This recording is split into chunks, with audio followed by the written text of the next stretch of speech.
por falar em Brasil, os senhores sabem que nós não podemos pronunciar determinadas palavras que estão nos dicionários. Podem pegar os dicionários todos. Todos. Um, dois. Só ali naquela estante deve haver uns, pelo menos 10 dicionários, desde os mais antigos e vem vindo, até chegarmos nesses últimos, do Sacomani, do Aurélio, do Auais, todos. E em todos os dicionários existem palavras, estão lá os verbetes, palavras que de repente não podem ser ditas em público. Saíram do idioma. A língua portuguesa já não contém determinadas palavras. Foi algum tipo de acordo luso-brasileiro sobre as regras ortográficas, os vernáculos? Não. Algumas palavras não podem ser ditas porque correspondem a fatos existentes, fatos que não deveriam existir, mas há algumas pessoas que, com excesso de voluntarismo, com excesso de poder autoatribuído, resolvem dizer o que nós, brasileiros, filhos da pátria, podemos ou não podemos dizer. Não no conteúdo. Já o conteúdo também está restrito. Não é possível falar sobre certos assuntos que versam sobre fatos reais. Não. Palavras não podem ser ditas. Você pode falar a palavra buzina, por exemplo. Você pode falar a palavra macarrão. São palavras absolutamente digeríveis, audíveis. As buzinas podem explodir nas ruas, os roncos dos veículos, sem problema nenhum. Isto não incomoda as orelhas daqueles que decidem por nós o que nós podemos ou não podemos falar. Mas determinadas palavras que não são digeríveis, são indigestas, porque refletem, porque materializam um fato, uma realidade, e esses fatos e realidades têm nome, você não pode dizer. Porque se você disser de 100 mil visualizações que você tem na sua rede social, quando faz uma live, dependendo da palavra que você usou, essas 100 mil visualizações, no dia seguinte, caem para 1.000 visualizações. Como se 99 mil pessoas desaparecessem e não procurassem saber o que a live contém. As 100 mil pessoas da véspera estavam ali lendo, ouvindo, atentas, e no dia seguinte você usou uma palavra que algumas pessoas com excesso de poder não deixam que você diga.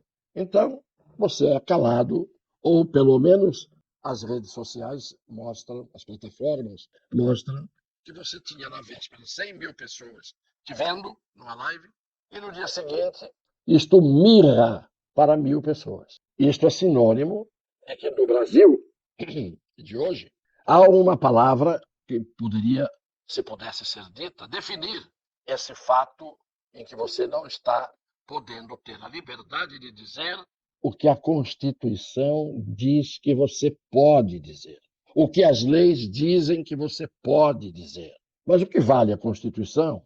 De que servem as leis se há uma meia dúzia de iluminados vindos das trevas que não podem permitir, que não permitem que você possa dizer as tais palavras que eles não gostam de ouvir. Então, vou dar aqui um exemplo, fazer uma figuração de qual é a situação do Brasil ao longo, só para não ir muito longe, ao longo dos últimos 60, 70, 80 anos. É uma figuração. Eu faço uma comparação. Falando da democracia, essa você pode falar. Ainda que você fale sobre uma coisa que está em falta no mercado. Democracia. A democracia está em todos os folhetins de propaganda como algo que está aí no varejo, para quem quiser se servir dela. Democracia. É uma palavra absolutamente liberada. Se quiser falar o contrário dela, não pode, porque não existe o contrário dela. Nós temos só democracia. Mergulhamos em democracia, nadamos em democracia, rolamos em democracia. Só que eu vou dar a tal figuração que me ocorreu. Imaginem uma pessoa, e isso tem a ver com a história do Brasil, e pelo menos eu diria de quase 100 anos para cá. Quase 100 anos para cá. A história do Brasil é a história de uma pessoa que tem uma saúde absolutamente relativa. Essa saúde tem um nome: democracia. Repito, para que as pessoas não se confundam. Imaginemos uma pessoa que tem uma saúde relativa. Essa saúde relativa tem um nome: democracia. E o contrário da democracia são episódios que mostram que essa saúde não é absoluta, mas é relativa, apenas relativa. Então vamos imaginar que alguém que está vivo e gozando desta saúde relativa, ele tenha por dia vários acessos de tosse. Ele passa o dia inteiro, ele não sabe o que é, os médicos não sabem o que é, os exames de imagem não mostram coisa nenhuma, mas o sujeito fica o dia inteiro tossindo, em intervalos curtos. Mas ele não se limita a tossir. A saúde relativa, chamada democracia, sofre também, na pessoa do indivíduo, acessos de espirro. Então, o indivíduo que tem esta saúde relativa, ele não tem doença nenhuma, mas ele espirra várias e várias vezes por dia. Isto é o contrário da democracia.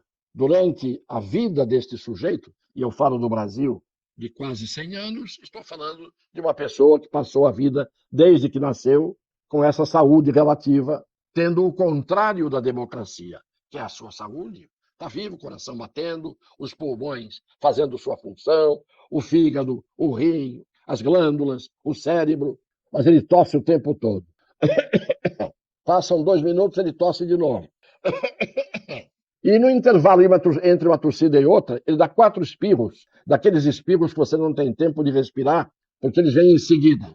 Vem 4 espirros seguidos. Não bastasse isto, essa saúde relativa, que é a democracia, nesta pessoa de quase 100 anos, neste país, com a mesma idade desta pessoa, além do espirro e da tosse, esta pessoa, no intervalo entre o espirro e a tosse, entre a tosse e o espirro, tem acessos de soluço.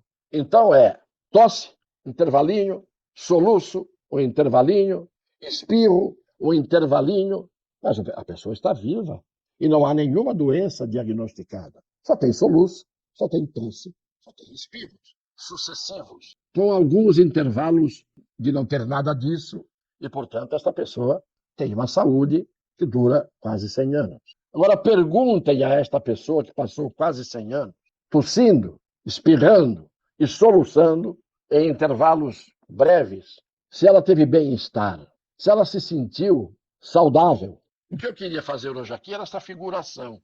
A nossa democracia, com o perdão da palavra, no Brasil, ela tem o oposto dela. A palavra que tem sentido antagônico a ela, nós não podemos proferir nesses intervalos de soluços, espirros e tosse. Esses intervalos acontecem no Brasil sempre. Estamos vivendo no intervalo hoje. Está uma tosseria, um soluço atrás do outro, espirros que não param, e nós temos que dizer que estamos com boa saúde democrática.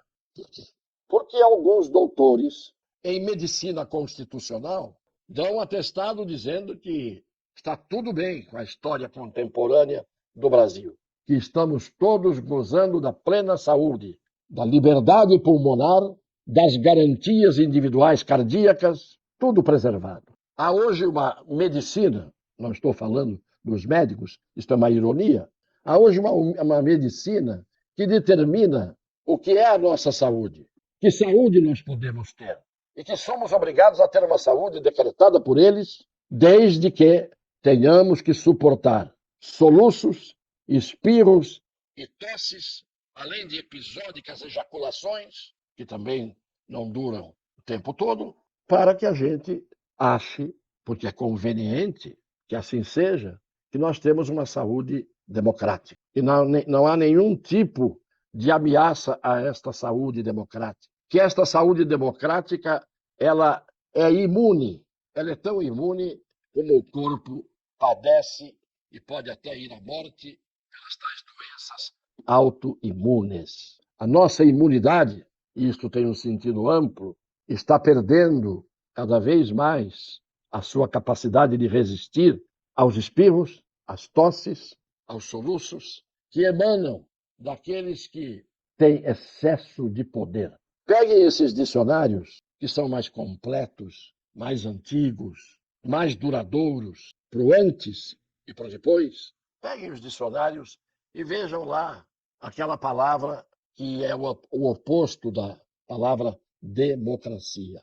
Peguem a palavra de alguém que é o oposto de quem é democrata e vão verificar que nós estamos doentes, bem doentes, e que a história do Brasil ao longo dos últimos 100 anos foram tropeços, anda um pouquinho, tropeços, anda um pouquinho, tropeços, porque a linearidade, a horizontalidade, a permanência, a durabilidade da democracia padeceu sempre dos processos de tosse, de soluço, de espirro, pelo excesso de poder de alguns, que por mais saúde que tenham, um dia também sentirão os efeitos da contaminação de tudo que há no ar, expelido pelos espirros e pela tosse, e de tudo aquilo que possa causar, em termos de susto, os soluços, que nesse caso não curam, não se curam pelo susto, mas ao contrário, podem levar a óbito.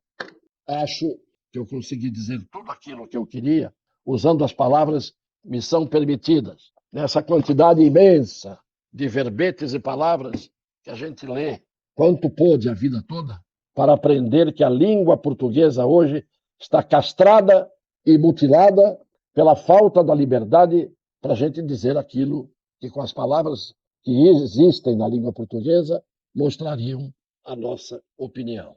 Essa opinião, que é uma liberdade mentirosa escrita na Constituição, porque passaram o errorex em determinadas palavras e deixaram soluços, tosses e espirros absolutamente livres para quem quiser ainda viver com a sua saúde democrática relativa. Um beijo no coração das pessoas de boa fé.